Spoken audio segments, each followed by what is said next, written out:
Lakini pia Al-Uthaymeen mwanachuoni huyu akatuambia cha pili, aya ya pili katika suratul Lail aya ya 5 mpaka ya 7. Mwenyezi Mungu anasemaje? Fa amma man a'ta wattaqa wasaddaqa bilhusna fasanuyassiruhu lilyusra. Anasema yule ambaye ana tabia ya kuwasaidia watu, kuwapa, anawapa vitu. Bwana ana njaa anawalisha, mtoto yatima anamvisha, yule ana shida gani anasaidia. Mtu huyu aliyokuwa na tabia ya kusaidia ambayo ni moja katika tabia za uchamungu, alafu akawa anaendelea na uchamungu wake huo, alafu bado amekuwa na imani yake thabiti, wasaddaka bilhusna, bado ana tamko lake la ilaha illa Allah Muhammadur Rasulullah, bado yuko nalo, anaishi na maisha hayo, fasanuyassiruhu lilyusra, huyu mambo yake tutamfanyia yatakuwa mepesi. Subhanallah. Unatakaje msikilizaji? Kumbe kitu kitakachosababisha mambo yako yawe mepesi, wala usione umerogwa, umefanyaje, watu wanakuchukia. Je, uchamungu tu unao? Uchamungu unao? Ngoja hapa nikupe kisa kimoja.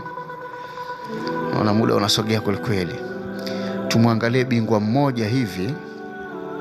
Huyu bwana huyu alikuwa mcha Mungu sana, alafu Mungu akamfanyia jambo lake jepesi. Lakini jambo hilo nikikueleza unasema huyu shekhe, kweli hilo jambo lipo kweli? Lakini lipo, na wanazuoni wamelikoti jambo hili, wakaliweka kabisa katika vitabu vyao kama watu walisome.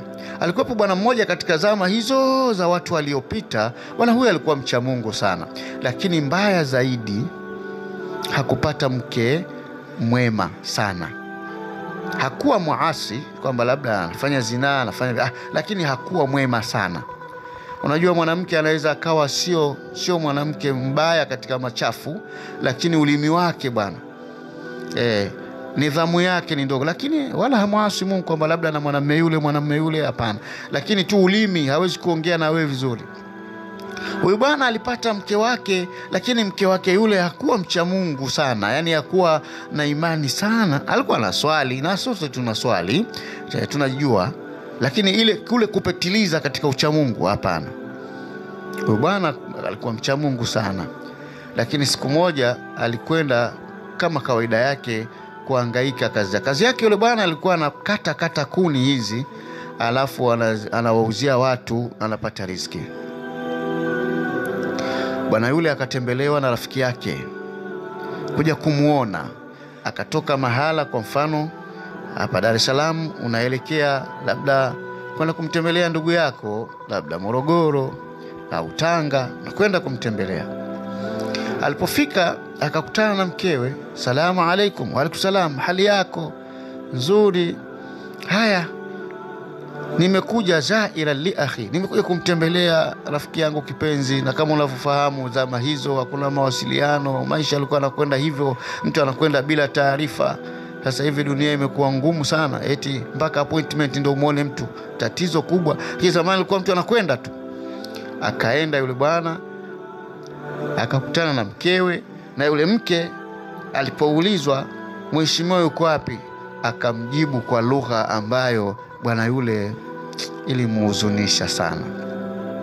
Akamwambia, huyo rafiki yako si limekwenda huko kukata kuni, limekwenda. Hii lugha nadhani wewe ni Mswahili vizuri, sio amekwenda, limekwenda huko, limekwenda kukata kuni, litakuja. Ni lugha hizi zinatumika, maanake lugha ya istighfaf au ihtiqar, Waarabu wanasema. Ni lugha ambayo inaishiria kwamba anadharau kidogo, au anadharau iliyopitiliza. Limekwenda kukata kuni, litarudi saa 7 ili wala muda kuswali, litarudi sasa hivi. Kweli bwana Mwenyezi Mungu Subhanahu wa Ta'ala akataka kumuonyesha yule mwanamke kwamba hapana, huyu mtu unemdharau mbele ya wanaume wenzake, huyu kwangu ni mtu muhimu sana. Basi ghafla yule bwana anarudi, amechukua ule mzigo wa kuni ule, amembebesha simba. Huyu simba huyu unamjua, huyu simba huyu kambebesha simba, yani kama vile punda. Alafu ikawa simba yuko mbele, anamwambia twende. Anatembea naye. mpaka akafika katika eneo la